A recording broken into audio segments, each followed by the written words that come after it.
من قبلهم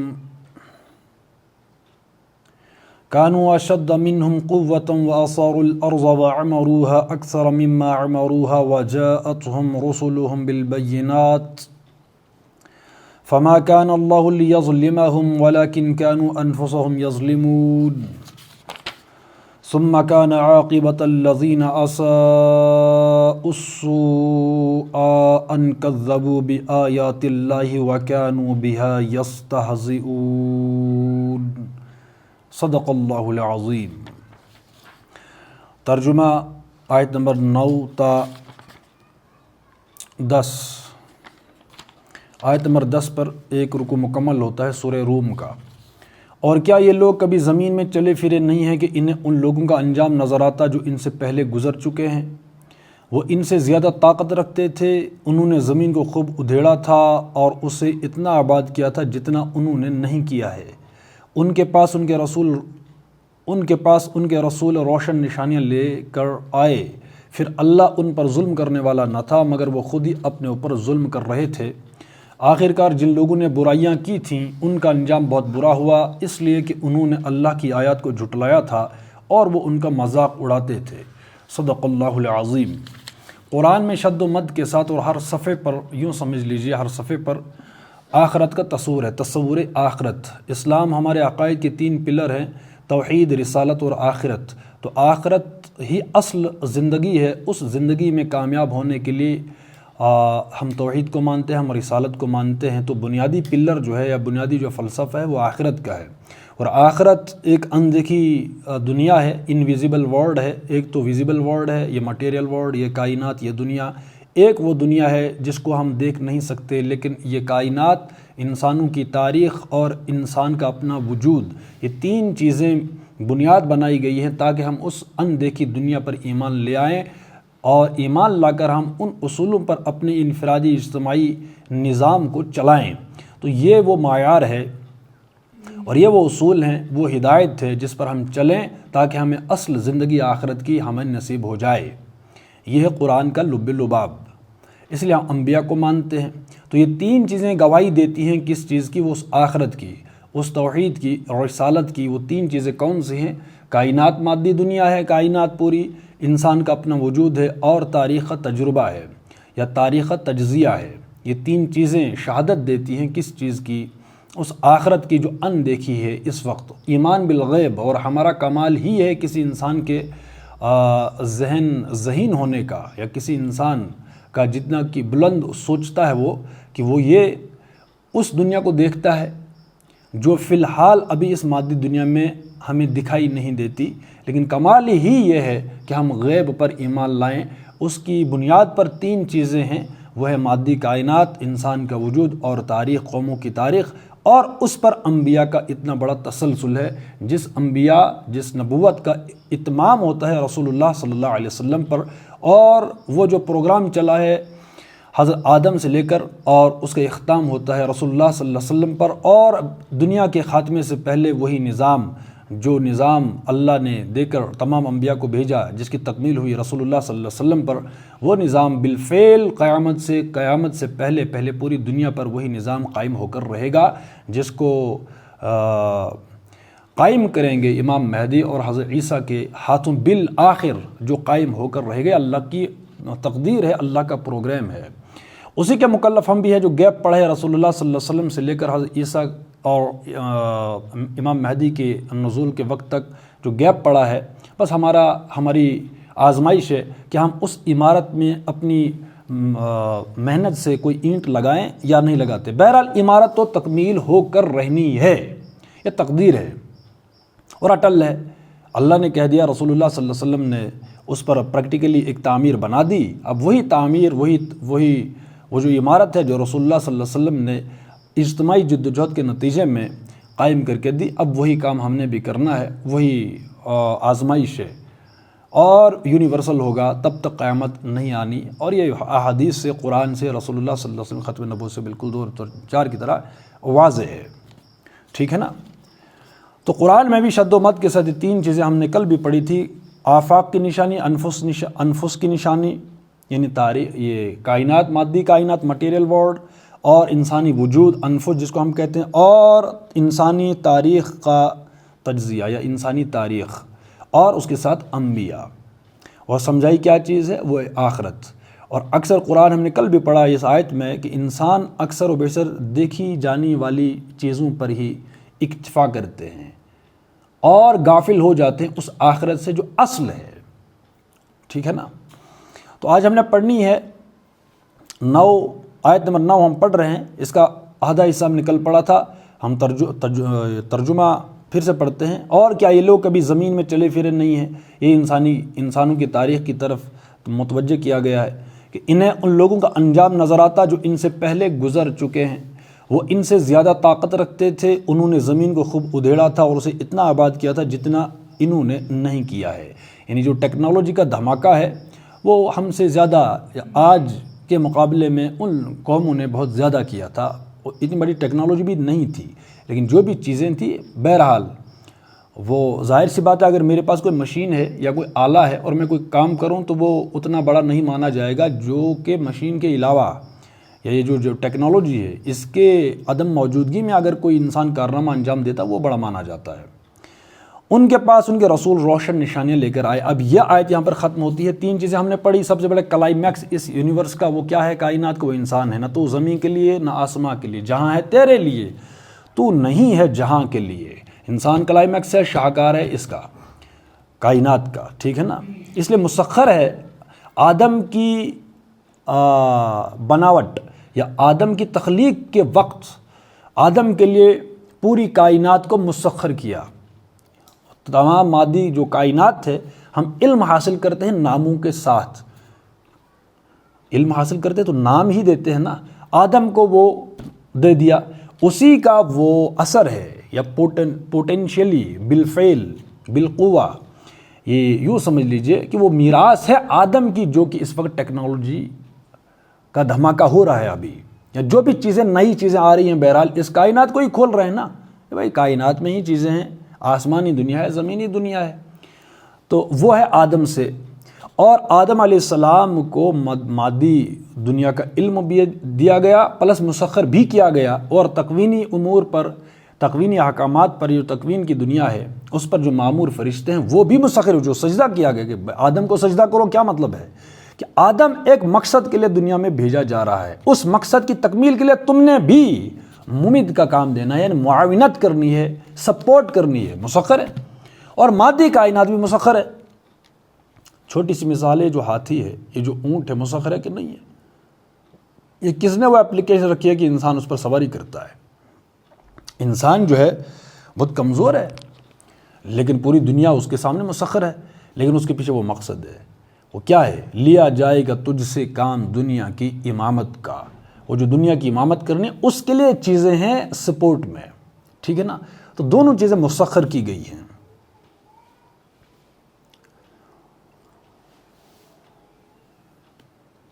تو انہوں نے زمین کو خوب ادھیڑا تھا اور اسے اتنا آباد کیا تھا جتنا انہوں نے نہیں کیا ہے۔ ان کے پاس ان کے رسول روشن نشانیاں لے کر آئے۔ تو یہ ہے یہاں پر کہ مادی کائنات کا ہم نے پڑھا، یہ جو انسان ہے شاہکار ہے، اس کا مقصد ہے، اس لیے کائنات کو مسخر کیا گیا، اور پھر مادی کائنات کو ہی بنیاد بنایا گیا کہ تم اس پر غور و فکر کرو، نتیجتاً تم اللہ کی معرفت حاصل ہو جائے گی، یعنی تم موحد ہو جاؤ گے۔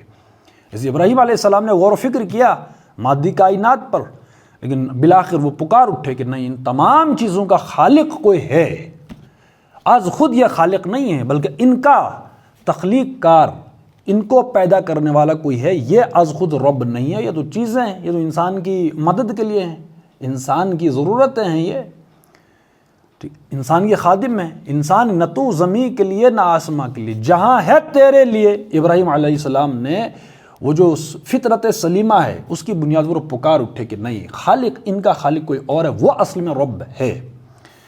تو تیسری چیز ہم نے اس میں پڑھی، لوگوں کی تاریخ، قوموں کی تاریخ، اور اس کے بعد ان کے پاس ان کے رسول روشن نشانیاں لے کر آئے۔ مطلب آج خود یہ چیزیں گواہی دے رہی ہیں کہ ان کا پیدا کرنے والا کوئی ایک ہے۔ دوسری چیز کہ یہ تمام چیزیں کائنات اور انسان یہ دو ہی چیزیں ہیں نا، کائنات ہے اور انسان ہے، کہ اگر کائنات با مقصد ہے، ہم نے پیچھے پڑھا کہ یہ جو زمین اور آسمان ہے برحق اور ایک مقرر مدت ہی کے لیے پیدا کیا گیا ہے ان کو، تو اگر برحق کا مطلب ہوتا ہے با مقصد، تو اگر یہ مادی کائنات با مقصد ہے تو یہ مادی کائنات جس کے لیے بنائی گئی یعنی کلائمیکس جو اس مادی کائنات کا ہے وہ کتنا بڑا با مقصد ہے، سمجھ رہے ہیں بات؟ ٹھیک ہے، تو آج خود یہ گواہی دے رہی کہ نہیں، انسان با مقصد ہے، کسی مقصد کے تحت اس دنیا میں آیا ہے۔ پلس پوائنٹ اس میں یہ ہے کہ انبیاء پھر اللہ کی طرف سے اسی مقصد کی یاد دہانی کے لیے کتابوں کے ساتھ جو ہے مبعوث کیے گئے کہ تمہارا مقصد ہے، یہ لو کتاب تمہارے سامنے ہے۔ وہی جو عالم ارواح میں ہم نے وہ عہد لیا، اللہ نے ہم سے عہد وعدہ لیا کہ نہیں، عہد لیا کہ نہیں لیا، الستُ بربکم، ہم نے کیا کہا؟ بلا، الستُ بربکم قالوا بلا، تو وہ اس وعدے کی یاد دہانی کے لیے اللہ تبارک و تعالیٰ نے انبیاء کا سلسلہ الگ سے شروع کیا کتابوں کے ساتھ۔ آج خود کائنات، مادی کائنات اور انسان کا وجود یہ گواہی دیتا ہے کہ ہم با مقصد ہیں ایک مقصد کے تحت، اور ہمارا کریٹر ایک ہے۔ اس کے لیے پلس یہ ہے کہ انبیاء علیہ السلام بالفعل ہمارے سامنے موجود اور کتابیں لے کر، یہ دیکھو یہ اللہ کی طرف سے کتاب ہے اور ہم اللہ کی طرف سے انبیاء ہیں، رسول ہیں، تمہارے پاس آئیں جو وعدہ تم کر چکے ہو عالم ارواح میں کہ ہمارا رب تو ہی ہے۔ اسی رب نے ہم کو بھیجا اور کتابیں بھیجی، کام کیا کرنا ہے؟ یا ایھا المدثر قم فانذر وربک فکبر، یہ ہے مقصد میرا اور آپ کا، امت کا، پورے انسانوں کا، اس رب کی بڑائی کا اعلان کرنا۔ ان الحکم الا للہ، یہ رب کی بڑائی کا مطلب کہ اللہ رسول کی بالادستی قائم ہو، یا اس خالص آیت کا مطلب کیا ہے؟ وَرَبَّكَ فَكَبِّرْ، اللہ تبارک و تعالیٰ کی بڑائی کا اعلان کرنا۔ بڑائی اعلان تب ہی ہوگی جب اس کا حکم نافذ ہو کر رہے گا کہیں۔ اگر اللہ کو مانتے ہو، جی مانتے ہیں، لیکن حکم مانتے نہیں مانتے، تو ماننا نہ ماننا کیا مطلب ہے؟ کیا مانی دارد؟ اگر باپ بیٹے کو حکم دے کہ بھائی یہ کام کرو، یہ میں نہیں مانتا، تو کیا مطلب ہوا اس کا؟ ہاں اس کی نسل ہے وہ، لیکن یہ اس چھوٹی مثال کو تھوڑا اپلائی کیجیے اللہ پر۔ اللہ ہے جبکہ کوئی انسان اس کے احکامات کو مانے، اس کی حاکمیت کو مانے۔ احکامات تو بعد میں آئیں گے، پہلے تو حاکمیت، کوئی نظام بنے گا، حاکمیت کس کی بنیاد پر؟ اگر تو اللہ کی حاکمیت کو مانتے ہیں، گویا کہ ہم اللہ کو مان رہے ہیں، وگرنہ اللہ کہاں ہے؟ اگر حاکمیت ہم اس کی قبول نہیں کرتے، اس کا مطلب اللہ نہیں ہے۔ زبانی کلامی کیا ہوتا ہے؟ وگرنہ مشرکین اور کفار بھی تو اللہ کو مانتے ہیں، اگر براہ راست نہیں مانتے لیکن مانتے تو ہیں۔ یہ جو قرآن میں بھی ہے کہ ان مشرکین سے پوچھئے یہ زمین آسمان کس نے پیدا کیا، وہ کہیں گے اللہ نے، وہ تو یہ بھی مانتے تھے۔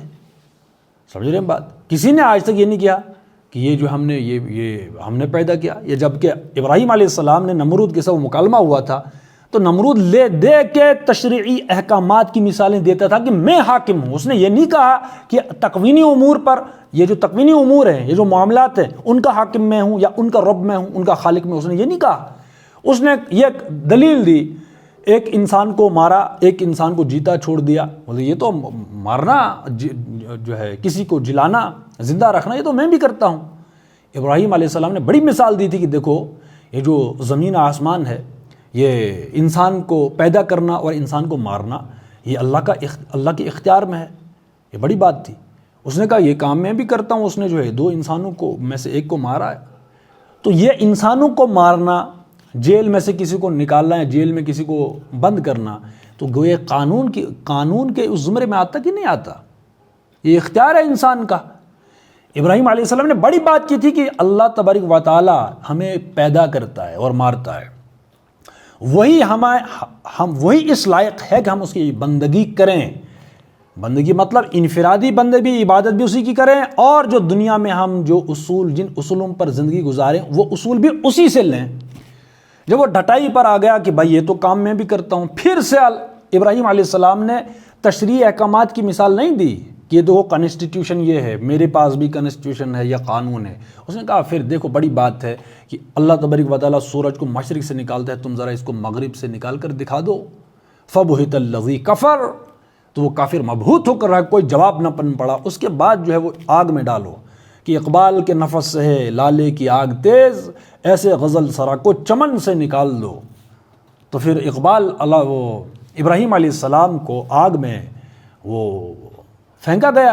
ابراہیم علیہ السلام کود پڑے، بے خطر کود پڑا آتش نمرود میں، عشق عقل ہے محو تماشا لبے بام. ابھی عقل ابھی بھی جو ہے وہ انگشت بدندہ ہے، وہ سوچ رہی کہ بھائی جلا کیوں نہیں، عقل کا کام تو باندھنا ہے، سوچنا ہے. تو یہ پروسیس ہوا، سمجھ رہے ہیں بات. تو یہ جو تکوینی امور اور ایک ہوتے تشریعی امور، ٹھیک ہے، تو ان کے پاس ان کے رسول روشن نشانیاں لے کر آئے.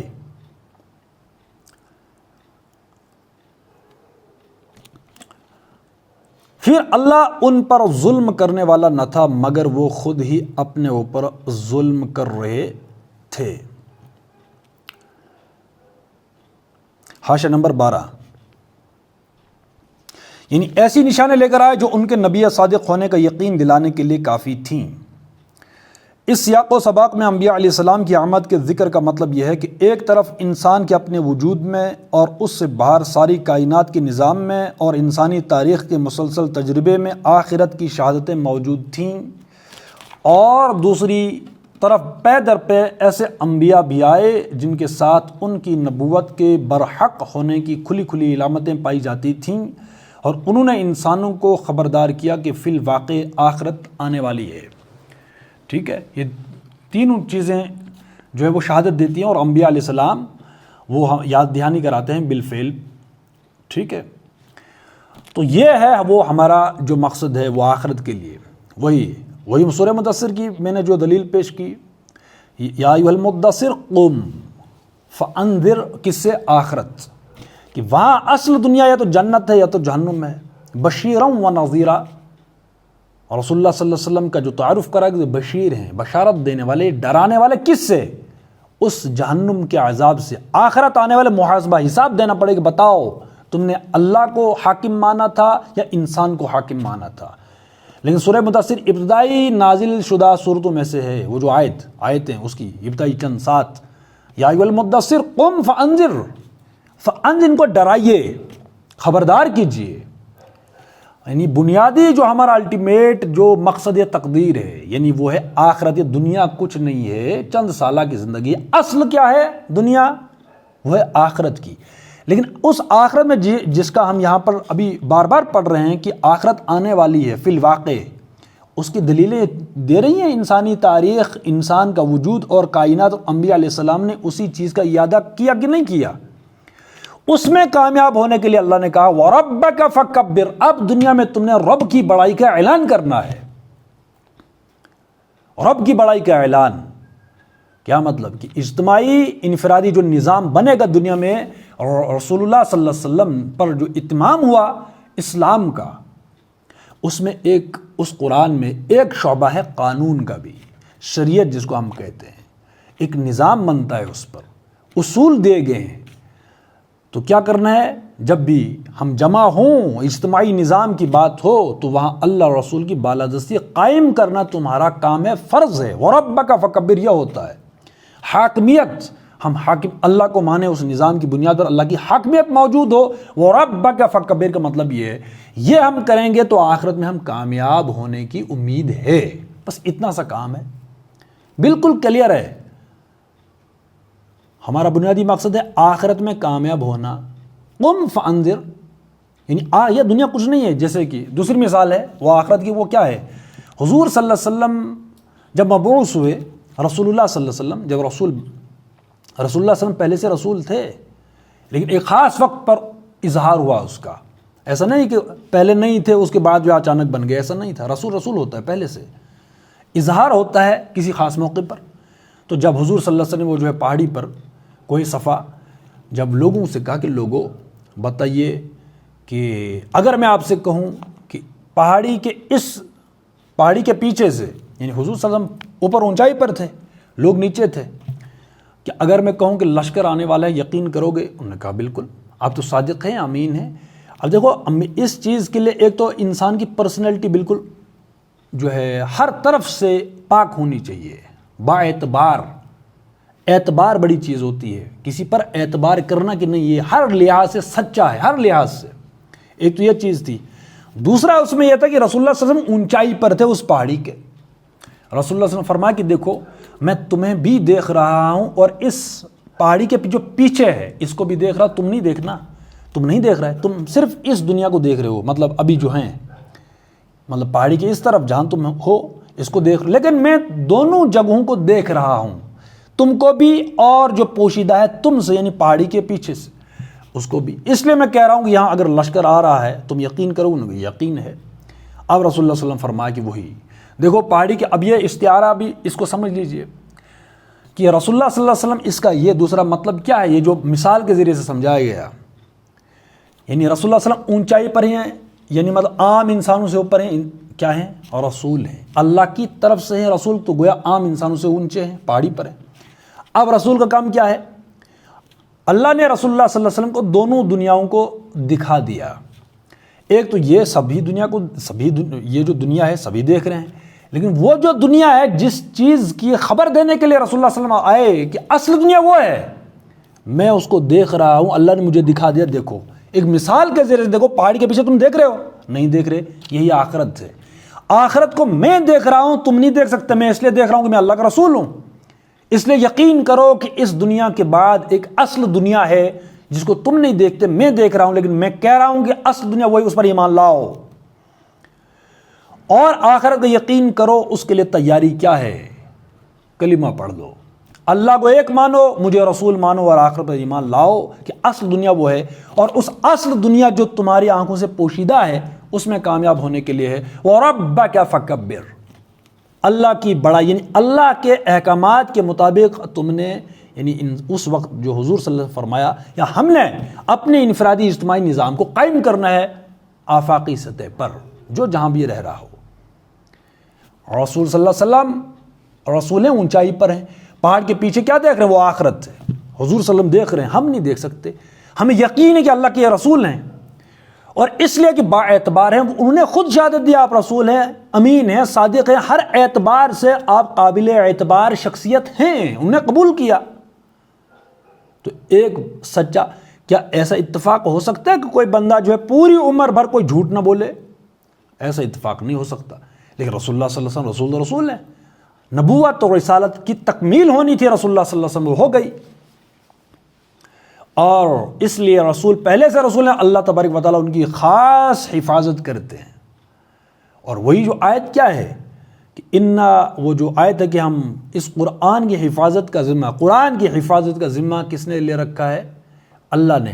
تو وہ کتاب کس پر نازل ہوئی؟ رسول اللہ صلی اللہ علیہ وسلم پر ہوئی۔ تو جس نبی پر، رسول صلی اللہ علیہ وسلم پر، جس رسول پر کتاب نازل ہونی تھی، اس کتاب کی ذمہ داری کس نے لی؟ اللہ نے۔ تو کیا رسول اللہ صلی اللہ علیہ وسلم کی حفاظت اللہ نے وہ نہیں لیتا؟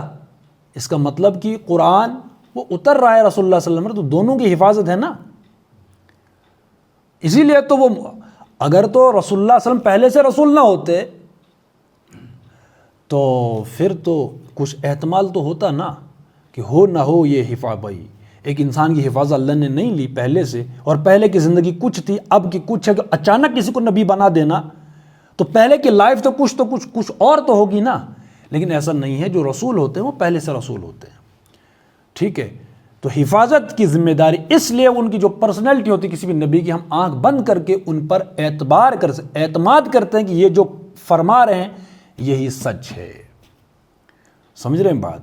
اور وہ کیا تھا؟ وہ جو آخرت ہے، جو اندیکھی ہے میرے آپ کے لیے، اس میں کامیاب ہونے کے لیے وہی ہے۔ وَرَبَّكَ فَكَبِّرْ، یا سورہ یوسف میں 2 بار آیا ہے، اِنِ الْحُكْمُ إِلَّا لِلَّهِ، یہ جو اقبال نے ان کی تشریح کی کہ سروری زیبا فقط اس ذات بے ہمتا کو ہے، حکمراں ایک وہی، باقی بتانے حاضری۔ ہاں، حاکمیت کے لائق اگر کوئی ہے تو وہ اللہ ہے، سمجھ رہے ہیں؟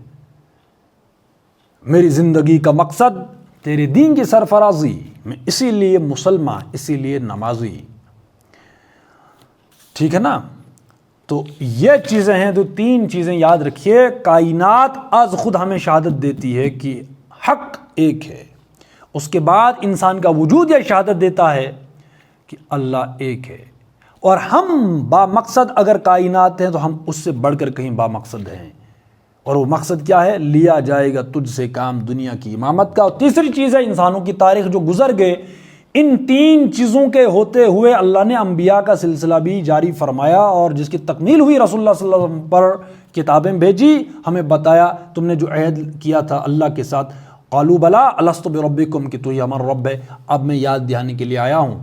اب اسی کو رب مانے، رب کا مطلب ہوتا ہے احکامات کو ماننا، کسی کا ورڈ آرڈر ماننا، اس کو کہتے ہیں رب۔ قبر کا پہلا سوال ہے کہ من ربک، وہاں یہ کیوں نہیں فرمایا کہ بھائی اللہ کون ہے یا اس قسم کا سوال، ہم نے وہاں کہہ رہے ہیں کہ اللہ رب ہے میرا آپ کا۔ کیا مطلب؟ کہ ہم نے اللہ کے تمام، اللہ کو ہی حق، یعنی جو کچھ ہم نے دنیا میں کیا اس ہدایت کے تحت کیا جو ہدایت اللہ نے بھیجی تھی، اس لیے ہم اللہ ہی کی مانتے تھے، اس لیے رب اللہ ہے۔ کس کے ذریعے سے ماننا تھا؟ دوسرا کوشچن، رسول اللہ صلی اللہ علیہ وسلم کے ذریعے سے۔ یہ چیزیں ہیں، ٹھیک ہے۔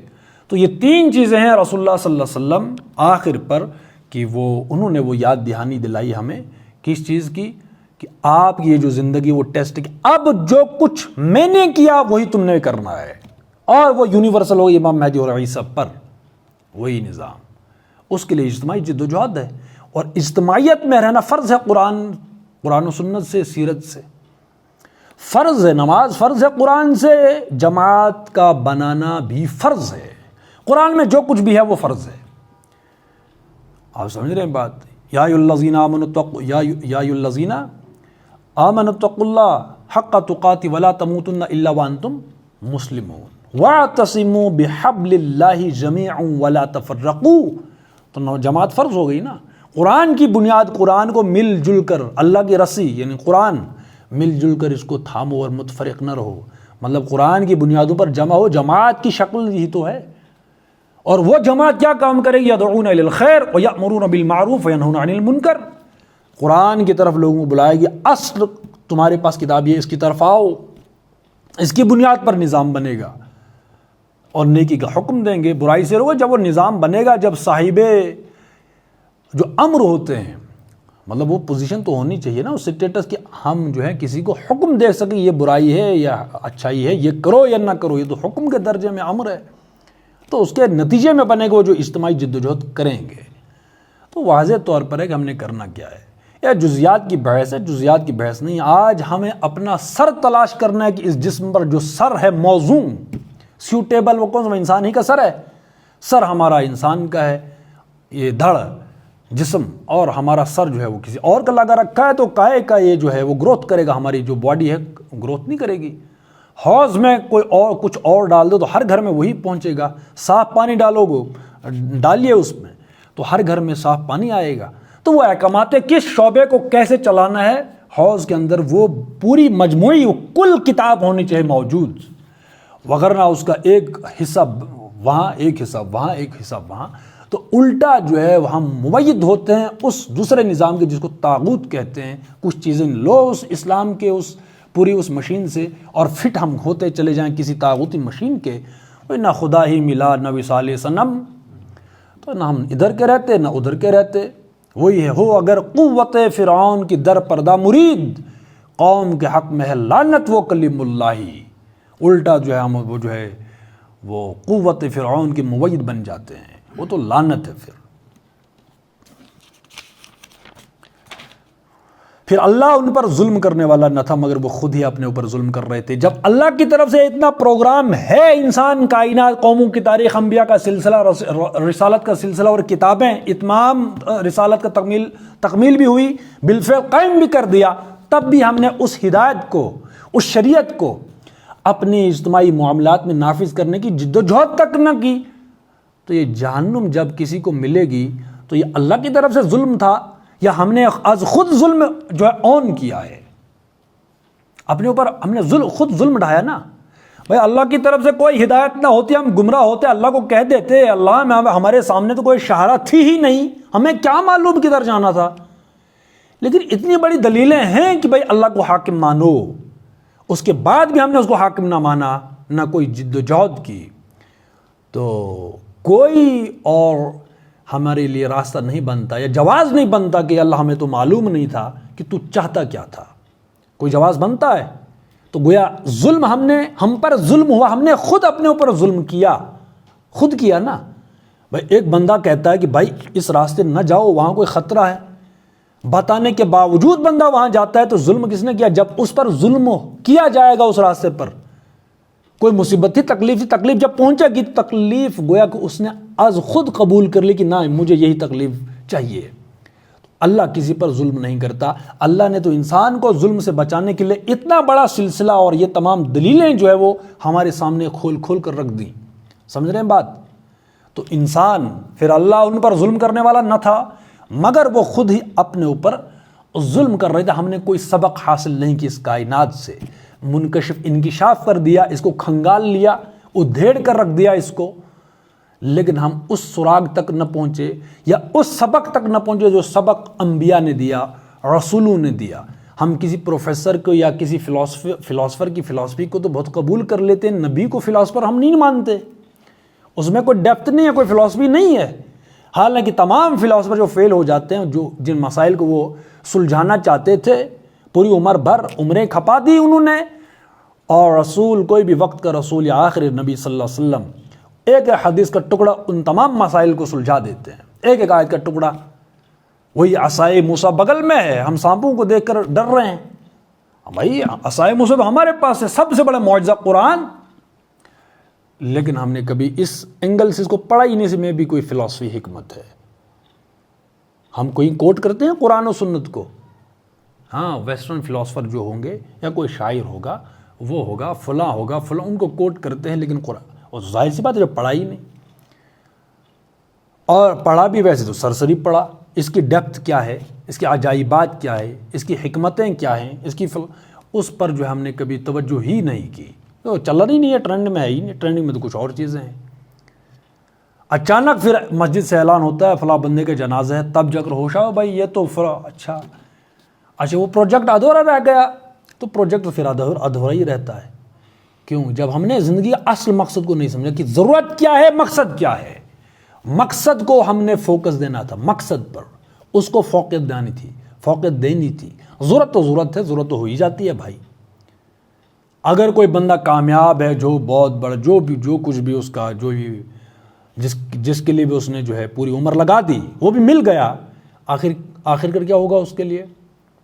وہ مر ہی جائے گا نا. ایک بندہ تھا جو بیچارہ جو سڑک پر بھیک مانگ رہا تھا، پوری عمر اس نے 60 70 80 برس گزار لیے، آخر وہ بھی مر جائے گا. تو جب دونوں مر رہے ہیں، اس کا مطلب یہ ان دونوں کا مر جانا کسی تیسری چیز کی گواہی دیتا ہے کہ نہیں، یہ دونوں بندے آئے تھے کسی اور مقصد کے لیے، لیکن جن کاموں میں الجھ کر رہ گئے، یہ تو بڑی غلطی تھی.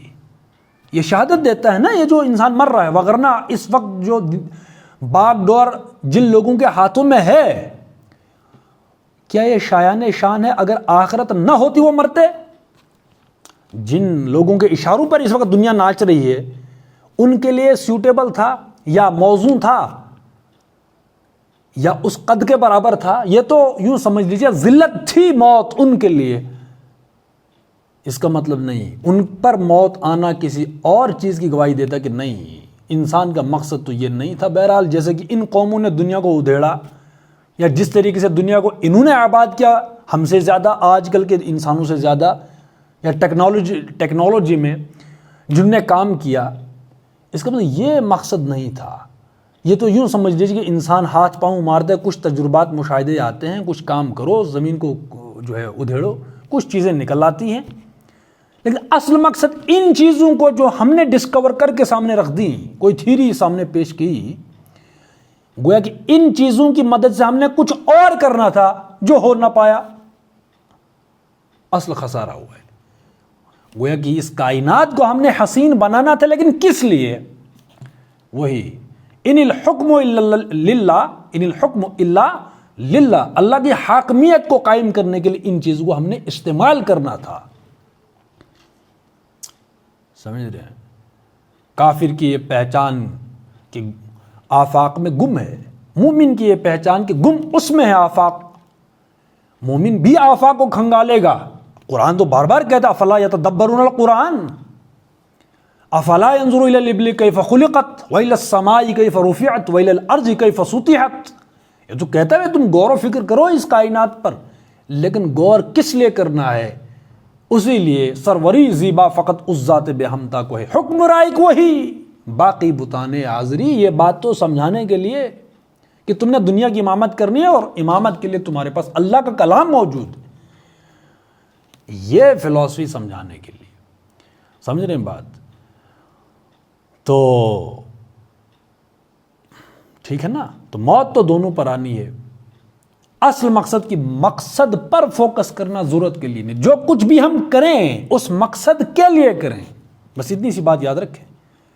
کوئی پڑھتا ہے، پڑھائی کرتے ہیں نا، تو دنیا پڑھتی ہے نا. بھائی جو کچھ کرتا ہے تو پڑھتا ہے. کس شعبے کی پڑھائی کر، لیکن پڑھائی تو پڑھائی ہے نا. جو بھی شعبہ ہے دنیا کا پڑھائی ہے، لیکن مقصد یہ ہونا چاہیے جو کچھ میں پڑھ رہا ہوں میں کسی اور مقصد کے لیے اس کو پڑھتا ہوں. ٹھیک ہے. حق اساس اور خیر آشنا یہ ہونا چاہیے ساتھ. تو گویا کہ ہم نے اس پورے پروگرام کو یوں سمجھ لیجئے دھتکار دیا تو گویا یہ ظلم ہوا. یہ کس نے ظلم کیا؟ اللہ نے نہیں کیا. اللہ تو الرحمن الرحیم ہے. اسی لیے تو یہ ساری چیزیں ہم جو بیان کر رہے ہیں، کائنات، انسان اور قوموں کی تاریخیں اور انبیاء کا سلسلہ، اس سے بڑی رحمت کیا ہو سکتی ہے؟ اتنی بڑی رحمت، اتنا بڑا رحمان اور رحیم کہ انسان کو اندھیرے میں نہ رکھا، بلکہ یہ تمام سلسلے دیکھو، پہچانو مجھے جو تم نے وعدہ کیا ہے. اگر اتنا بھی ہو سکتا ہے نا، یا ہو سکتا تھا کہ ہم نے جو کہا تھا قالو بلا، کیا میں تمہارا رب ہوں، ہم نے کہا ہاں، تو اللہ چھوڑ دیتا. لیکن نہیں، رحمان اور رحیم دیکھیے کہ پھر یہ تمام سلسلے جاری کر دیے کہ تم نے جو کہا تھا اس کو یاد کرو. اتمام حجت کہتے ہیں اس کو. سمجھ رہے ہیں؟ اتمام حجت کر دیا اللہ نے. لیکن ہم نے اس کے باوجود بھی ہم نے بلنڈر پر بلنڈر، یعنی انسان کو حاکم تسلیم کر لیا ہم نے. اتنا بڑا شرک. اس کے بعد کہتے ہیں کہ اللہ تو رحمان رحیم ہے، وہ تو بخشے گا. مطلب آئینہ بیچتا ہوں اندھوں کے شہر میں. اور یہ بیوقوف بنانے کے چکر میں ہیں ہم اس وقت. اور معلوم ہے ہم کیا بلنڈر کرتے ہیں. اس کے بعد بھی ختم قرآن پڑھیں گے، دعائیں کر روئیں گے، خانے کعبہ میں جا کر جو ہے وہ کنڈی پکڑ کے بھی روئیں گے. لیکن اللہ قبول کیوں نہیں کرتا؟ وغیرہ خانے کعبہ پر وہاں جا کر دعا قبول ہونی چاہیے تھی، نہیں ہو رہی. ہاں کوئی کہے گا میں نے فلاں اپنے لیے فلاں نوکری لگ جائے یا فلاں بزنس کامیاب ہو جائے، وہ والی دعا. بعض تو مجموعی ہماری جو حالت ہے، فلسطین کا رونا روتے ہیں، تو کیا حاجیوں نے وہ دعائیں قبول نہ کی؟ دعائیں نہ کی ہوں گی وہاں پر جا کر. جہاں جہاں بھی ظلم ہوتا ہے اللہ کیوں نہیں سن رہا؟ ہم نے یہ ظلم خود جو ہے وہ اپنے اوپر کیا. اللہ نے جو رحمت بھیجی تھی، یہ والی جو ہم ابھی تک تذکرہ جن چیزوں کا کیا ہم نے چھوڑ دیا. تو اللہ کہتا ہے پھر اللہ ان پر ظلم کرنے والا نہ تھا مگر وہ خود ہی اپنے اوپر ظلم کر رہے تھے. آخر کار جن لوگوں نے برائیاں کی تھیں ان کا انجام بہت برا ہوا، اس لیے کہ انہوں نے اللہ کی آیات کو جھٹلایا تھا. یہی بات، اور ان کا مذاق اڑاتے تھے. ٹھیک ہے نا. تو اللہ ہمیں سمجھنے کی توفیق دے.